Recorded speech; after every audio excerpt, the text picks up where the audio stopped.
Yeah, weakness. You know what's funny about weakness? Everyone's got it, everyone hides it, and everyone pretends they don't.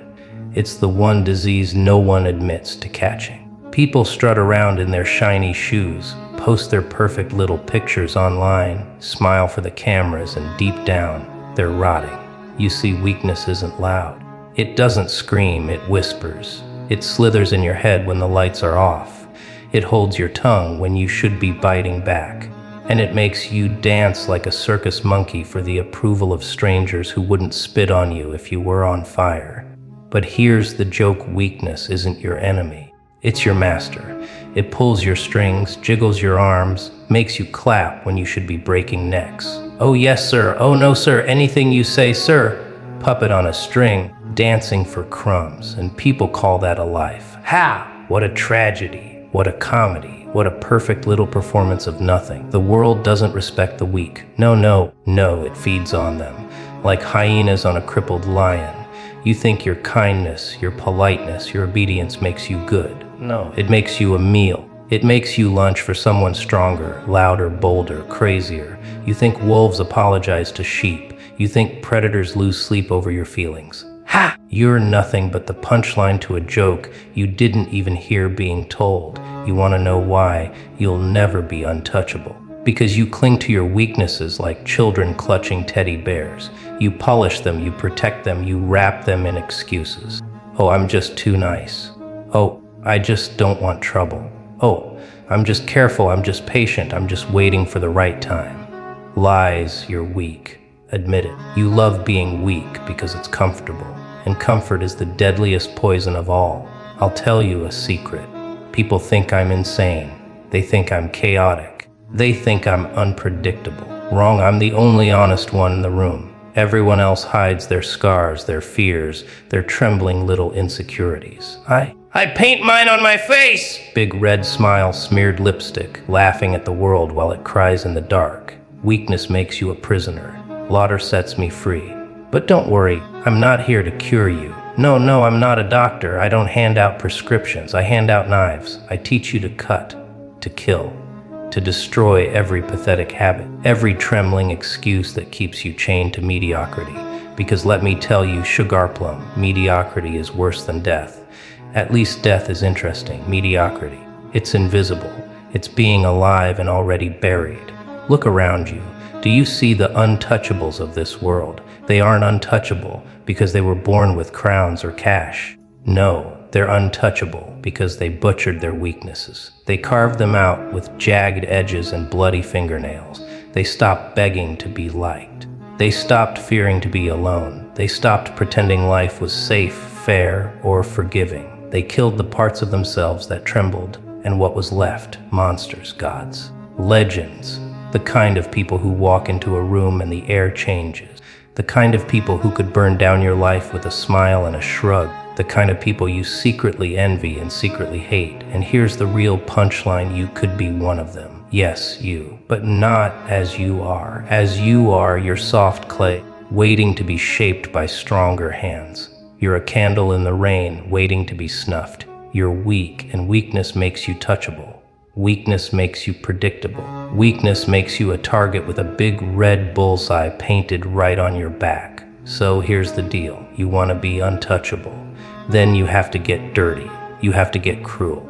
You have to laugh at the parts of yourself that whimper and beg. You have to drag weakness into the street and beat it until it stops moving. You can't pet it. You can't train it. You can't bargain with it. You kill it. Kill it with fire. Kill it with madness. Kill it with discipline. And then, maybe then, you'll stand where no one can lay a hand on you. 12 weaknesses, that's all. 12 little leeches sucking you dry. 12 little cracks in your armor. 12 little ways the world owns you without even trying. And one by one, we're going to tear them apart. We're going to strangle them, stump them, burn them to ashes, and scatter them in the wind. And when they're gone, what's left will be something the world doesn't understand, something the world doesn't dare touch. So buckle up, darling. This isn't a bedtime story. This is an execution, a massacre, a comedy act with blood on the floor. The weak will cry, the brave will listen, and the untouchable will be born. Number needing approval, the clown who dances for applause. Approval. Ah, the sweet little drug of the masses. It's stronger than whiskey, more addictive than heroin, and uglier than desperation itself. People will crawl, scratch, and sell their souls for it. A smile, a pat on the back, a thumbs up on some shiny screen. It's pathetic and hilarious. Tell me, Sugar Plum, why do you need them to clap for you? Why do you need their validation, their nods, their hollow praise? You think it makes you important. You think it makes you real. Ha! Approval is a leash, darling, and you're the dog wagging its tail for scraps. People say, I just want to be accepted. Accepted into what? A circus, a society of masks, a parade of liars pretending to like each other while secretly sharpening knives behind their backs. Let me tell you something. Approval is currency. And like all currency, it's fake. It inflates, it collapses, it's printed out of thin air by people who don't even matter. You dance for applause today, tomorrow they boo you, and suddenly you're nothing. You live for their cheers, then you'll die from their silence. You build your life on their claps, then you'll collapse the moment they look away. Imagine this, a clown on stage. The lights are hot, the crowd is watching, and he's juggling flaming torches. They clap, they cheer, they love him. But what happens when he drops one? What happens when he stumbles? The same crowd that clapped now laughs at his pain. They throw peanuts, they sneer, they walk out. That's you. That's everyone who builds their worth on approval. You are the clown, and the applause is a noose around your neck. Approval makes you predictable, and predictable people are easy to control. You'll bite your tongue, swallow your anger, bury your truth, just for applause. You'll work a job you hate, love a person who doesn't love you back, wear clothes that aren't yours, speak words that aren't yours, all because you want them to clap. You are not living. You are auditioning every single day. But let me ask you, what happens when you stop dancing? What happens when you stop asking, do you like me? Do you approve? Do you accept me? What happens when you turn your back to the crowd, let the torches drop, and just walk away? The crowd gasps, they boo, they scream, and then they shut up. Because the moment you stop needing them, you become something they can't touch, the untouchable ones. Oh, they don't beg for approval. They don't clap for themselves either. They don't need it at all. They walk into a room, and people either adore them or hate them. Both reactions are fuel. Both reactions are power, because whether they clap or boo, the spotlight still follows. And that, darling, is the secret. Attention is free, approval is chains. You want to know why you're weak? Because you're afraid of being disliked. You're afraid of rejection. You're terrified of standing there, raw and real, and hearing silence. And that's why you're easy to break. A single disapproving glance, a single nasty comment, and you crumble like wet paper. You go running back, desperate to fix it, desperate to please. That's not living, that's slavery with lipstick on. Here's the punchline: stop needing applause, and you scare them. Stop caring about approval, and you control them. Because nothing is more dangerous than someone who cannot be manipulated by praise or criticism. Nothing is more terrifying than the man who laughs at boos and yawns at cheers. That's freedom, that's power, that's untouchable. So kill it, kill this weakness. Stop dancing, stop juggling. Stop looking for claps from people who wouldn't notice your corpse on the sidewalk. Spit on their approval. Burn it. Laugh at it. Because the moment you do, you'll start being the clown and start being the ringmaster. And the ringmaster doesn't dance for the crowd dances for him. Number 2, fear of loneliness, the empty chair, loneliness. Oh, the horror, the tragedy, the end of the world. People act like sitting alone in a room is worse than being locked in a coffin.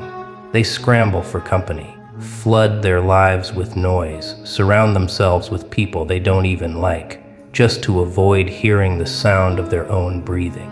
They call it socializing. I call it hiding from yourself. Why does loneliness scare you so much? Because when the room goes quiet, the mask slips. When no one is there to distract you, you're forced to meet the one person you can't lie to, yourself. That's why people panic.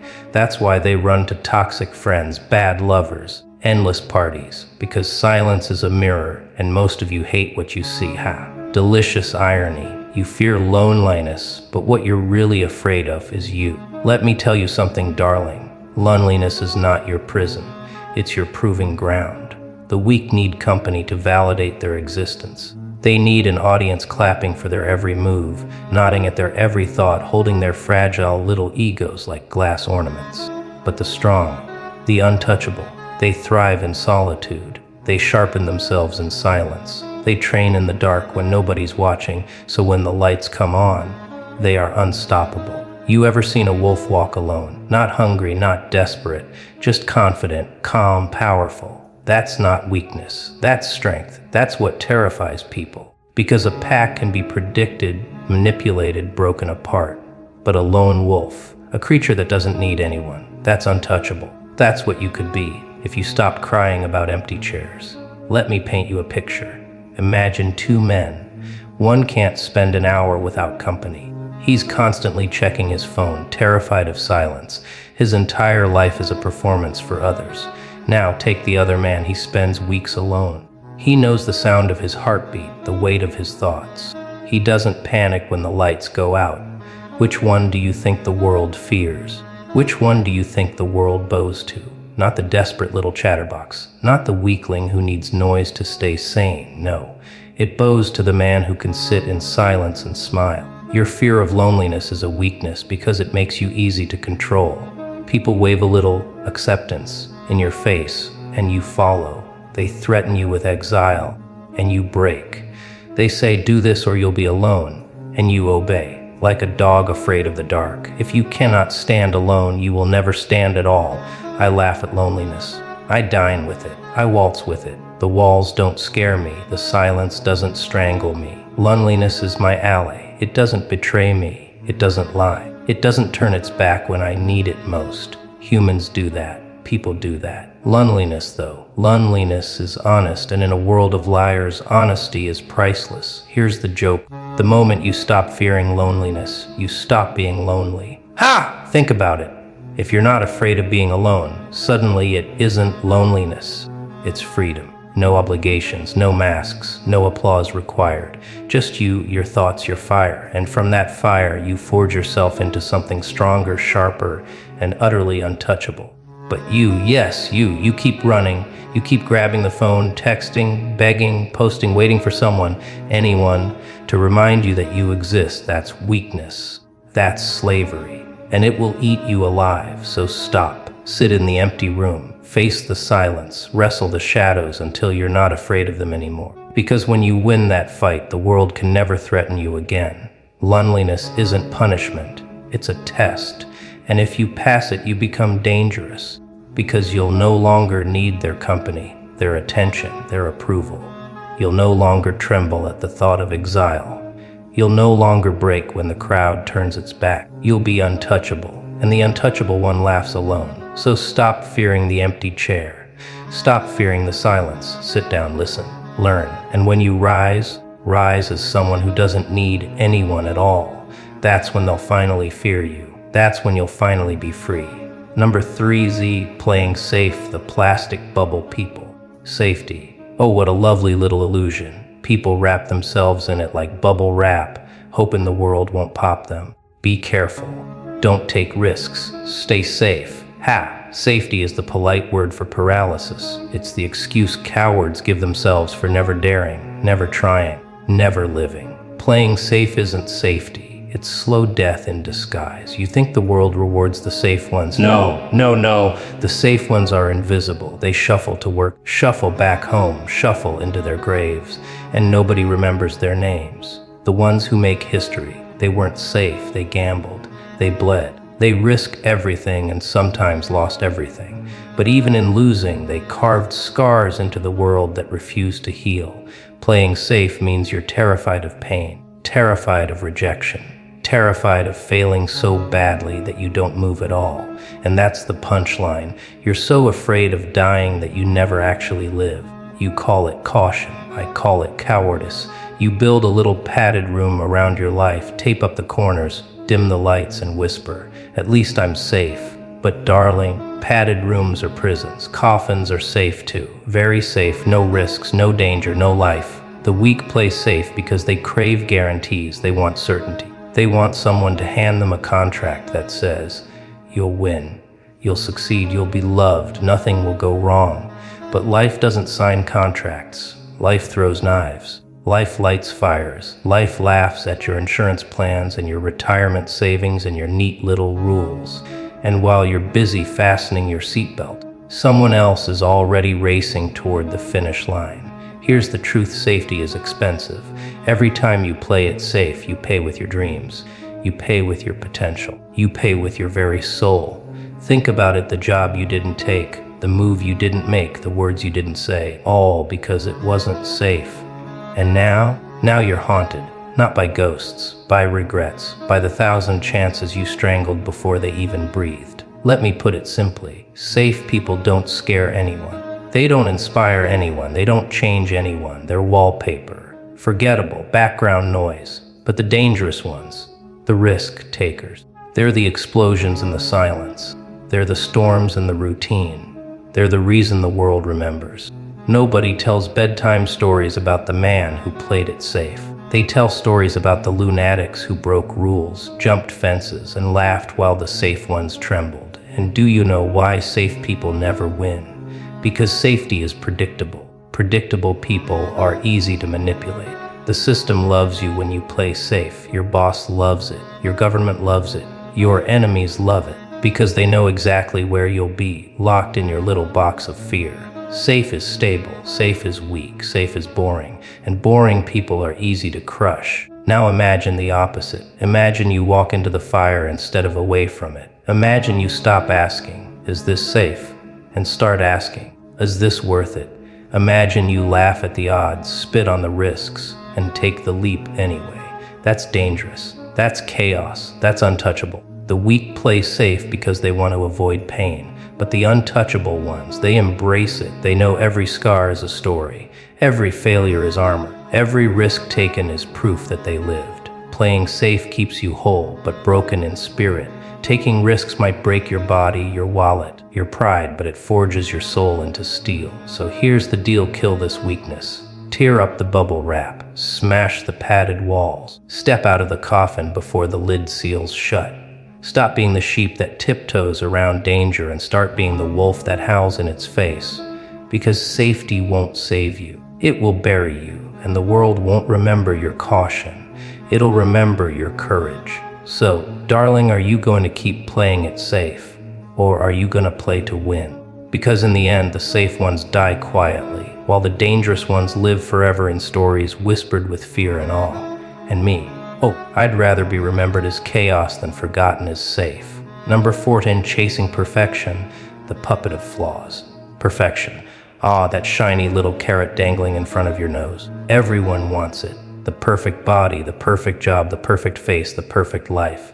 You chase it like a starving rat chasing cheese in a maze. And the punchline: the cheese isn't even real. It's painted cardboard. By the time you bite it, it crumbles to dust. Perfection is the cruelest joke ever told, because it doesn't exist, it never has, never will. And yet you waste your life sanding down your edges, painting over your scars, hiding every crack in your porcelain smile, just to look perfect. You polish until there's nothing left. You erase yourself in the name of being flawless, and what do you end up with? A puppet, a mannequin, a lifeless doll that looks good in a window but crumbles in the rain. You see, perfection is boring. Utterly, disgustingly boring. Perfect faces don't scare anyone. Perfect speeches don't inspire anyone. Perfect lives don't move anyone. They're plastic, soulless, forgettable. The world doesn't remember the perfect ones. It remembers the broken ones who laughed at their cracks. Think about it. The legends, the icons, the ones carved into history. They weren't perfect. They were messy, flawed, wild. They stumbled, they scarred, they failed spectacularly. And that's what made them unforgettable. Their flaws gave them weight. Their imperfections gave them teeth. Their chaos gave them power. Nobody tells bedtime stories about the man who never made a mistake. They tell stories about the madman who burned the rule book, scars and all. Chasing perfection makes you weak because it paralyzes you. You're so busy smoothing the details that you never take the leap. Not yet. I'm not ready. It's not perfect. That's your excuse, isn't it? The eternal stall. The eternal wait. You sit there sharpening your sword forever, never going to war. Meanwhile, someone else charges in with a rusty knife and takes the throne while you're still polishing. That's the tragedy. That's the comedy. Perfection is a mask, a flimsy, fragile little mask that cracks the moment life throws a punch. And life always throws punches. You can't keep the mask intact forever. Sooner or later, the paint peels, the cracks show, and everyone sees the messy truth underneath. The weak spend their lives trying to hide those cracks. The untouchable, they wear the cracks like crowns. They don't paint over them. They highlight them. They laugh at them. And in doing so, they terrify the world. Because here's the secret: flaws are magnetic. Imperfections draw eyes. Scars command respect. A crooked smile is more dangerous than a perfect grin. A voice that trembles with fire is louder than a polished speech. People don't trust perfection. They fear it, they resent it, they mock it. But they believe flaws. They connect with scars. They bow to authenticity. So why do you chase perfection? Because you're afraid of judgment. You think if you're flawless, no one can hurt you. No one can laugh at you. No one can criticize you. But that's the real joke. The more perfect you try to be, the more they sharpen their knives. Because deep down, everyone knows perfection is a lie, and people love nothing more than exposing a liar. Here's the truth, sugar plum. Perfection is weakness disguised as strength. It makes you brittle, breakable, predictable. The pursuit of it keeps you on your knees, polishing your chains. The world whispers, "Be perfect, then we'll accept you." And you obey like a good little puppet. But the moment you slip, the moment you show a crack, they pounce, they feast, they tear you apart. Kill this weakness, kill this obsession. Stop chasing the carrot, break the mask, spit on the idea of flawless, embrace the ugly, the raw, the crooked, the scarred. That's where your power lies. That's what makes you dangerous. When you no longer hide your cracks, no one can use them against you. When you laugh at your flaws, no one can shame you. When you stop chasing perfection, you become untouchable. Perfection is plastic, flaws are fire, and fire, oh, fire burns forever. Number 5, anger mismanaged, the fire that burns you first. Anger, the delicious little flame inside you, the thing that makes your heart race, your fists clench, your teeth grind. Anger is power, pure and simple. But here's the joke: most of you don't know how to use it. You think screaming at your boss, honking in traffic, or punching holes in drywall makes you strong. That doesn't make you strong. That makes you pathetic. That makes you the fire that burns itself out before it burns anything else. Mismanaged anger is weakness. Why? Because it makes you predictable. When you lose control, they own you. Push the right button and you bark. Pull the right string and you explode. You're not a warrior. You're a puppet with a short fuse. And puppets with short fuses, they're easy to disarm. They burn themselves long before they burn their enemies. Think about it. You lash out in traffic. You curse at the air. Did the air lose? No, darling, you did. You raise your voice in an argument, screaming until your throat bleeds. Did your words win? No, your weakness did. Anger, when unmanaged, isn't a weapon, it's a leash. And every single person who knows how to yank it owns you like a dog. The weak explode at the wrong time in the wrong place for the wrong reasons. They light fires in their own homes and wonder why they're choking on smoke. They set themselves ablaze to prove a point and never notice the audience laughing while they burn. That's not strength. That's comedy. Tragic comedy, sure, but comedy nonetheless. Now, the untouchable. Oh, the untouchable plays differently. He doesn't waste anger on noise. He doesn't throw it around like cheap fireworks. He sharpens it. He stores it. He channels it like a scalpel instead of a bomb. He doesn't scream, he cuts. He doesn't explode, he strikes. Controlled anger is a weapon. Mismanaged anger is suicide. Let me give you an image. Picture a man holding a Molotov cocktail. He's furious. He wants revenge. He throws it blindly without aiming, and boom, his own house goes up in flames. That's mismanaged anger. Now picture another man. He waits. He studies. He walks up to his enemy's door in silence, lights the bottle, and then throws. One burns his own life.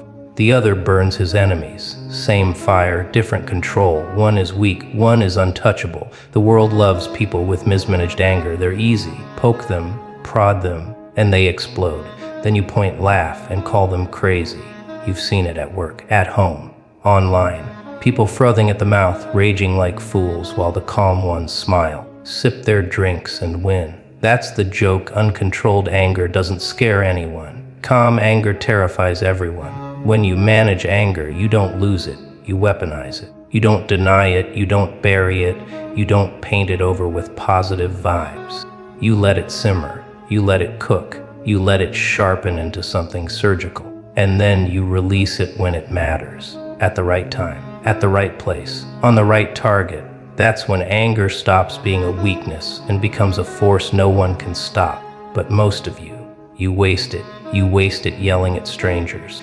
You waste it scrolling and typing little insults. You waste it exploding at people who don't even matter. By the time you face the real enemy, you're drained, empty, ashes. That's the tragedy of mismanaged anger. It leaves you powerless when it actually counts. Here's the trick. Sugar plum, don't kill your anger. Control it, shape it, master it, because anger is energy, anger is fire. Fire can burn you alive or it can forge you into steel. The choice is yours. The weak let it consume them. The untouchable uses it to consume the world. So kill this weakness. Stop being the fool who burns first. Stop handing your enemies the matches. Learn to laugh when they try to provoke you. Learn to wait, to aim, to strike with precision. That's how you turn fire into fear. That's how you make anger your servant, not your master. Because in the end, unmanaged anger isn't scary, it's sad. But controlled anger, that's unstoppable. And nothing is more terrifying than the man who burns calmly. Number 6, overthinking, the hamster in the cagey. Overthinking, the art of doing nothing loudly. It's the disease of smart little hamsters running endlessly on their wheels, spinning, sweating, panting, going nowhere, round and round, squeak, squeak, squeak, and the world is laughing, because while you're still thinking, someone else is already winning. You call it planning, you call it strategy, you call it being careful. I call it fear-wearing glasses. You're so obsessed with every possible outcome, every possible failure, every possible detail, that you never take the first step. You drown in the maybes. You choke on the what-ifs. And while you're drawing your 37th diagram, someone dumber, braver, and louder just stormed the gates and took the prize. That's the punchline the thinker loses to the doer every single time. Overthinking is weakness because hesitation is death. The world moves fast. Opportunities blink in and out like lightning. But you want to study the lightning, measure its speed, calculate its angle, chart its trajectory. By the time you finish your little analysis, the storm is gone. The untouchable one doesn't wait for certainty. He jumps into chaos, claws out laughing, and makes certainty on the way down. Do you know why you overthink? Because you're afraid of being wrong, afraid of failing, afraid of looking stupid. So you sit in your cage, running your mental marathons, sweating out scenarios that never even happen. And when they don't happen, you sigh in relief. Oh good, I was right to worry. Pathetic. You didn't prevent disaster. You prevented life. You didn't win. You delayed your own existence. Picture this, a bank vault. Inside treasure, outside 2 men. One stands there calculating, whispering, what if the alarm trips? What if the cops come? What if the floor collapses? What if the guard dog bites? What if?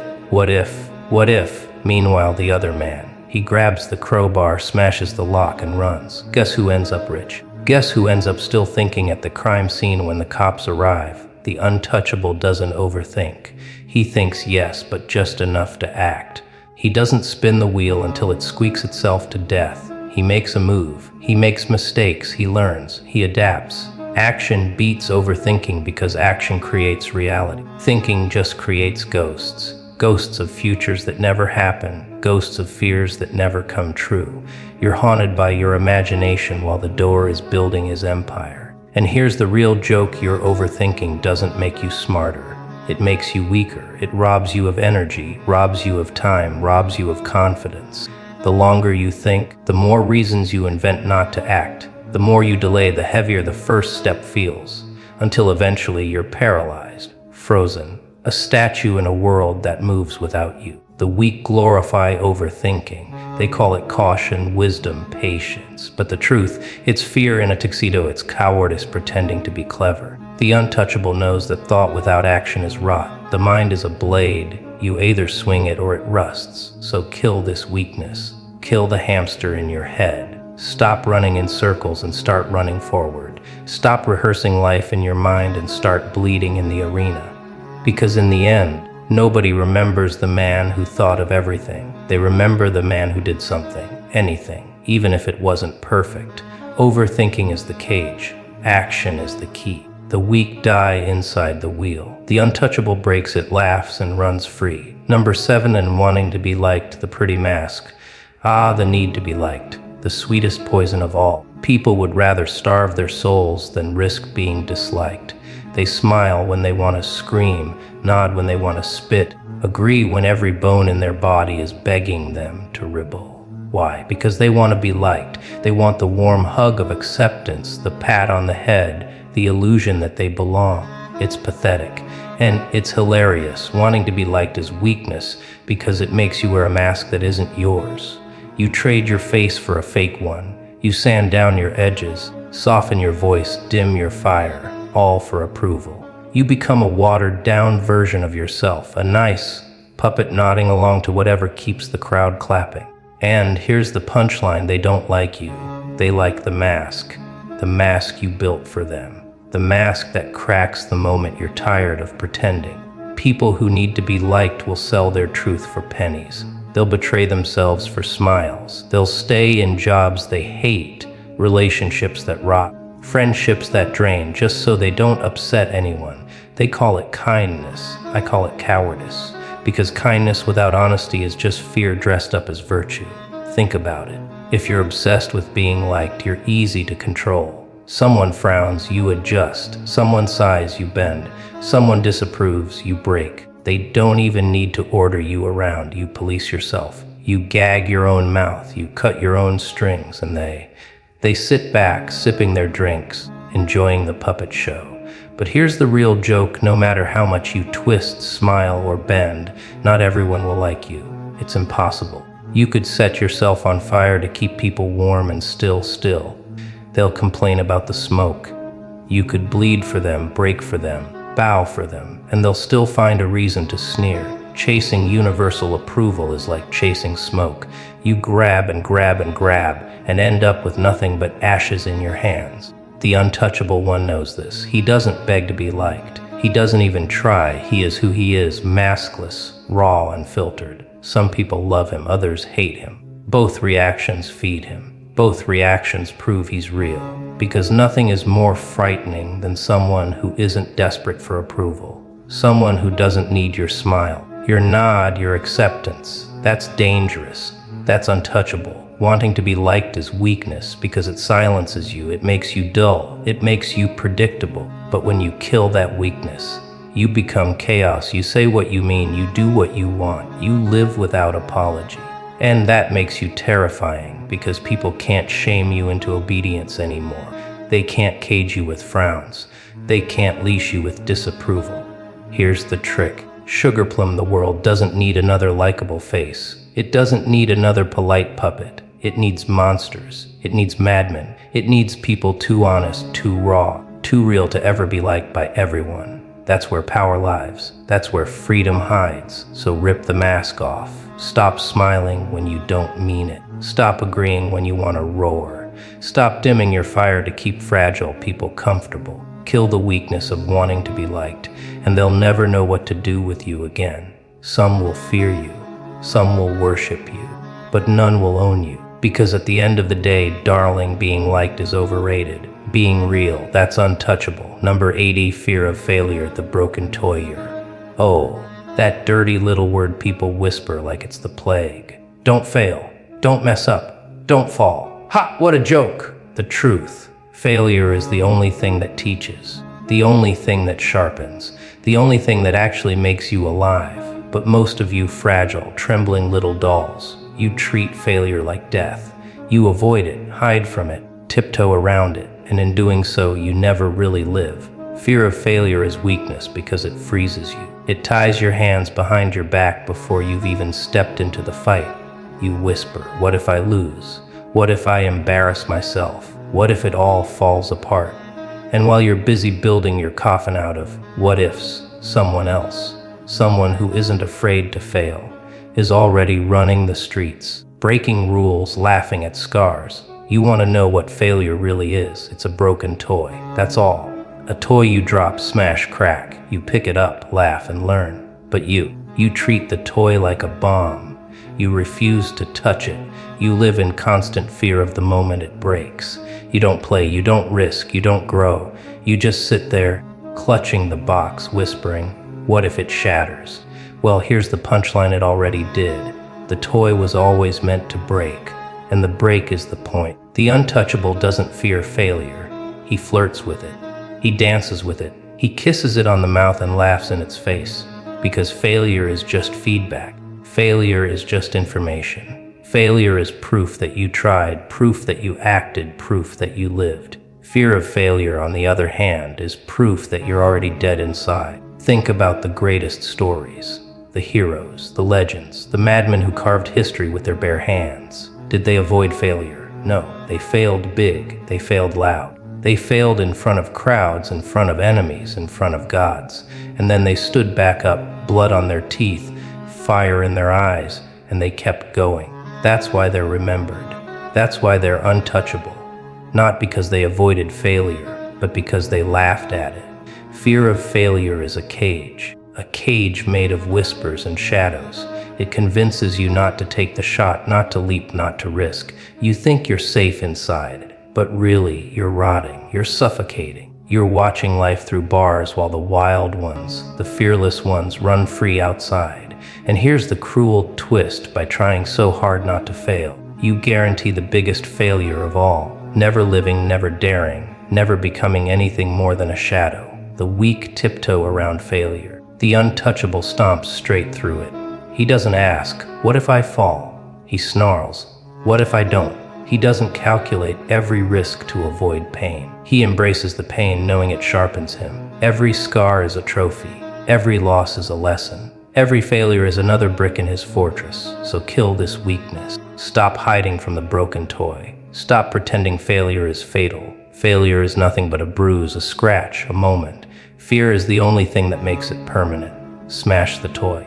Drop it again. Break it louder. Laugh at the shards, because once you stop fearing failure, once you start feeding on it, you become unstoppable. You become untouchable. Failure is not the end. Fear of failure is. And the ones who laugh at the fall, they're the ones who learn to fly. Number 9, a living in the past, the ghost paraded.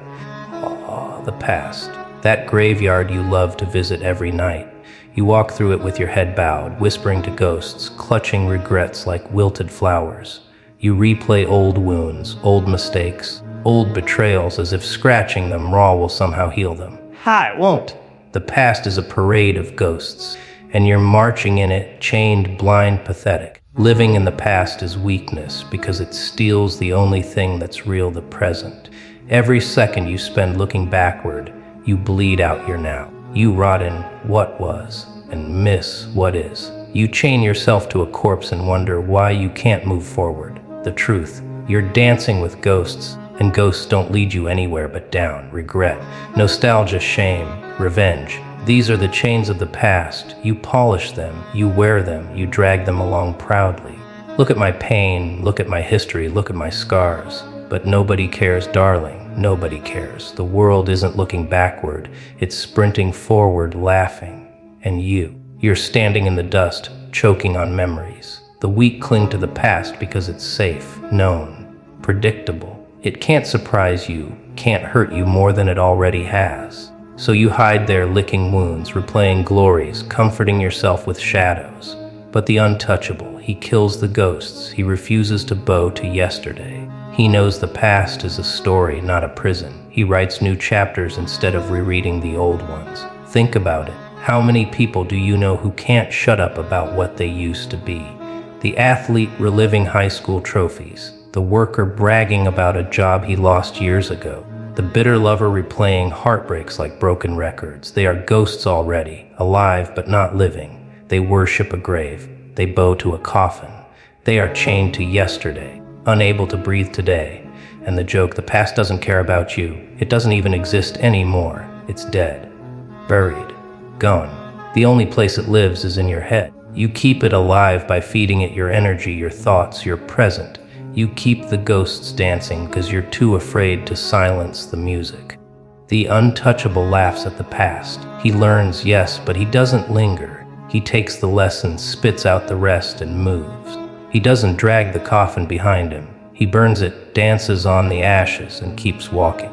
That's why he's dangerous. He can't be haunted. He can't be shamed. He can't be chained by yesterday's mistakes.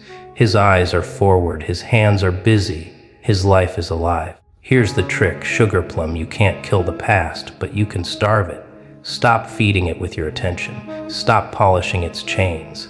Stop replaying the same tired scenes. If it was glory, good. Laugh and move on. If it was pain, better. Learn and move on. Either way, move on. Because the past is a ghost parade, and if you keep marching in it, you'll never notice the gates of the future standing wide open right in front of you. Living in the past is weakness because it makes you predictable. Everyone knows where you're stuck. Everyone knows your triggers, your regrets, your what-ifs. They can control you with a single memory. Whisper a name, a date, a failure, and watch you collapse. But when you kill that weakness, when the past has no leash on you, you become untouchable. No ghost can scare you. No memory can own you. No regret can chain you. So kill the ghosts. Burn the parade. Stop marching backward, because the past is a coffin, and the longer you live in it, the sooner you bury yourself alive. The weak die in yesterday. The untouchable laughs his way into tomorrow. Number 10, envy, the poisoned mirror. How envy, the sweetest poison you sip with a smile, not knowing it's eating you from the inside. You stare at someone else's shine, their money, their beauty, their power, and instead of lighting your own fire, you drown in jealousy. Envy is the poisoned mirror. Every time you look into it, you don't see yourself, you see what you're not. And in that moment, you die a little more. Envy is weakness because it blinds you. You spend your life staring at someone else's garden, muttering, "Why not me? Why not mine? Why not now?" Meanwhile, your own soil rots, your own seeds dry up, your own life crumbles. You water their roses with your tears, never noticing the weeds strangling your own roots. That's envy. It steals your sight, your focus, your strength. It turns your hands into claws reaching for shadows instead of building your own empire. Here's the real joke: the people you envy, they don't care. They're too busy living, too busy winning, too busy burning their own path. They're not even looking at you, but you waste your breath, your energy, your precious hours hating their shine. And hate never built a kingdom. Hate never carved a legend. Hate only corrodes the vessel that holds it. The weak are addicted to envy. They scroll, they sigh, they sneer, they rot. They measure their worth by comparison. They can't sleep because someone else is ahead, someone else is richer, someone else is prettier. And so they shrivel. They waste their days poisoned by a mirror that shows them only lack, never power. The untouchable, he doesn't envy, he studies. He sees someone else shine and snarls. If they can, why can't I? He doesn't whine about the mirror. He shatters it and builds his own. He uses envy as fuel, not poison.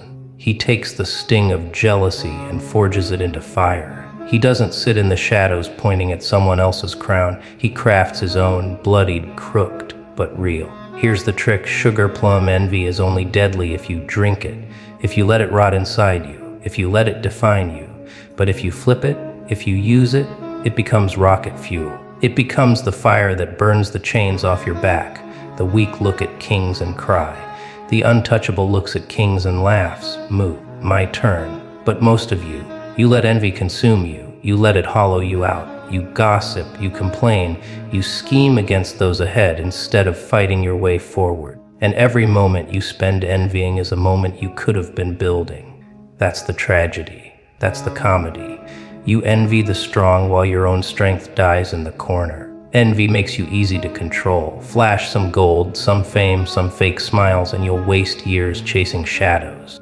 They'll keep you busy staring at poisoned mirrors while they run the world. That's why envy is weakness.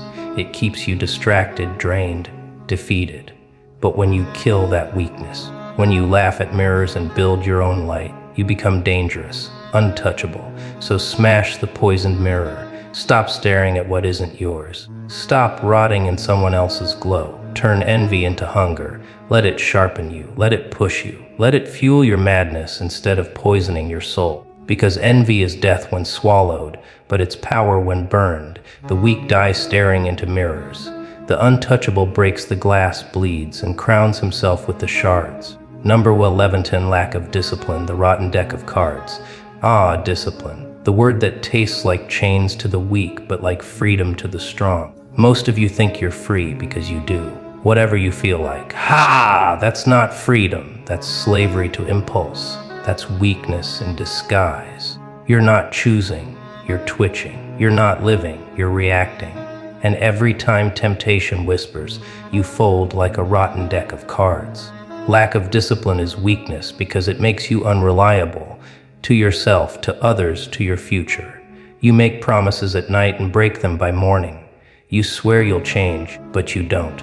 You say you'll quit, but you won't. Your word means nothing, even to you. And when your word means nothing, your life means nothing. Picture a deck of cards. Sharp, clean, crisp. In the hands of a master, it becomes magic. Sleight of hand, games of chance, power in every shuffle. But your deck, it's rotting, stained, corners bent, faces faded, worthless. Because without discipline, you can't control the hand you're dealt. You can't even play the game. You just throw your rotten cards on the table and wonder why no one takes you seriously. The weak confuse chaos with freedom. They think discipline is prison, rules, chains. But the truth, discipline is power. Discipline is choosing your chains so no one else gets to lock you up. Discipline is the only thing that takes raw madness, raw ambition, raw fire, and turns it into a weapon sharp enough to cut the world. Without it, you're just smoke. Pretty for a second, then gone. Lack of discipline makes you a clown in your own circus. You can't control your appetite, your habits, your words, your time, so others control them for you.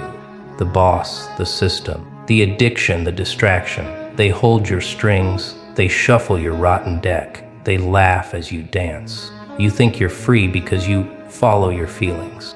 Ha! Your feelings are the worst jailer of all. The untouchable one. He knows discipline is madness in order. He doesn't wait for motivation.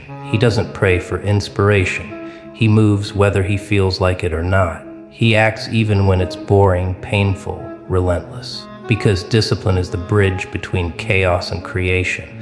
Without it, you're just noise. With it, you're music. Here's the trick, sugar plums. Discipline doesn't kill your freedom. It creates it. You train your body, your mind, your habits so they obey you, not the other way around. You cut distractions. You kill temptations. You bleed for consistency. So when the moment comes, you're sharp, ready, untouchable. The weak wait for the mood to strike. The untouchable strikes regardless of mood. But most of you can't even keep a promise to yourself. You say you'll wake up early and you hit snooze. You say you'll focus and you scroll. You say you'll change and you stay the same.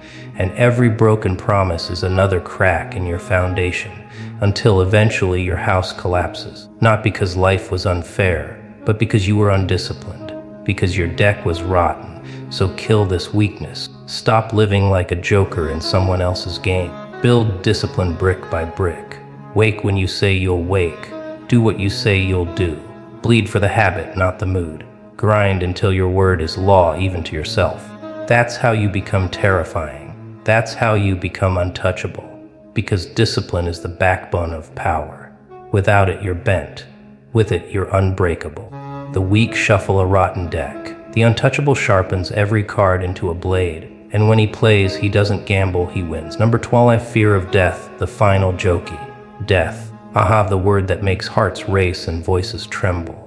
The big black curtain at the end of the show. The moment the lights cut out and the audience gasps. Most of you spend your lives running from it, hiding from it, pretending it isn't stalking you in every shadow. You fear death so much that you never truly live. That's the final joke, darling. In fearing death, you die 1,000 times before the real one ever arrives. Fear of death is weakness because it chains you to safety. You avoid risks, avoid adventures, avoid battles that might cost you blood. You wrap yourself in bubble wrap, tiptoe through life, whispering, I just want to be safe. And then, what happens? Time still eats you, the reaper still laughs, You die anyway, but without ever tasting life. Here's the truth: everyone dies, everyone. The kings, the beggars, the saints, the sinners. Death doesn't discriminate. It doesn't bargain. It doesn't delay for cowards. But the difference between the weak and the untouchable is this: the weak fear death. The untouchable embraces it. He doesn't run, he doesn't beg, he doesn't pretend. He stares the reaper in the eye and grins, "Not yet. Darling, I've got work to do." Think about how fear of death controls you. You don't speak your truth because, what if they come for me?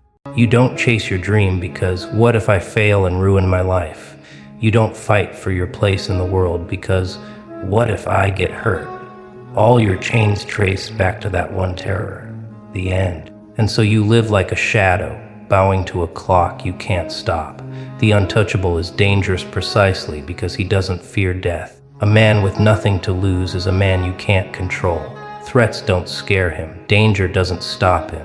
He laughs in the face of bullets, blades, betrayals, because he knows the truth: death isn't the enemy. Wasting life is. The weak cling to the minutes like beggars, but the untouchable spends them like kings.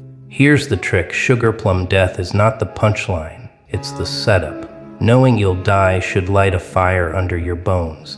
It should make you bolder, wilder, freer. Because once you stop fearing the end, you're untouchable in the middle. No one can cage you with threats. No one can silence you with fear. No one can leash you with promises of safety. But most of you cower. You spend decades trying to extend life, never realizing you're just extending your prison sentence. You hide from danger, hide from pain, hide from risk. And when the end finally comes, you beg for more time. Pathetic, you had time. You wasted it clutching at shadows. The untouchable. He uses death as his ally. He wakes up every day knowing the clock is ticking, and he laughs. He doesn't waste minutes. He bleeds, he fights, he builds, he burns. Because he knows, when the curtain falls, it won't matter how safe he played. It'll only matter how loud he roared. So kill this weakness. Stop fearing the inevitable. Stop letting the reaper's shadow shrink you. Lives so dangerously alive that death itself takes a step back and says, "Not yet, this one's too busy." Because the real tragedy isn't dying. The real tragedy is never having lived. Fear of death is the last chain. Break it, and you're free. The weak tremble at the final joke. The untouchable delivers it himself, smiling as the curtain drops. Well, look at you. We've danced through 12 little weaknesses together, haven't we? Approval, safety, perfection, anger, thinking too much, pleasing too much, fear in failure, chasing ghosts, staring at poisoned mirrors, shuffling rotten decks, and finally, the big one, fearing the curtain call itself. And you know what I see now? I see a crowd of puppets, strings tangled, masks cracking, cages rattling. All weak, all desperate, all clinging to illusions like children clutching broken toys. You've lived your whole life chained to these weaknesses, begging, stalling, hiding, trembling. Pathetic. But here's the good news: weakness is optional. Chains are optional. Puppetry is optional. You can kill them, all of them, if you dare slice the strings, break the mirrors, burn the ghosts, laugh at the reaper. And when you do, when you do, you stop being just another trembling face in the crowd. You become untouchable. And that, darling, is what terrifies them most. An untouchable man is chaos. He doesn't beg. He doesn't bow. He doesn't break. He moves like fire, unpredictable, uncontrollable, unforgettable. The system can't bribe him. Threats can't cage him. Fear can't own him. He's free. He's dangerous. He's alive. So here's your final choice. You can stay weak.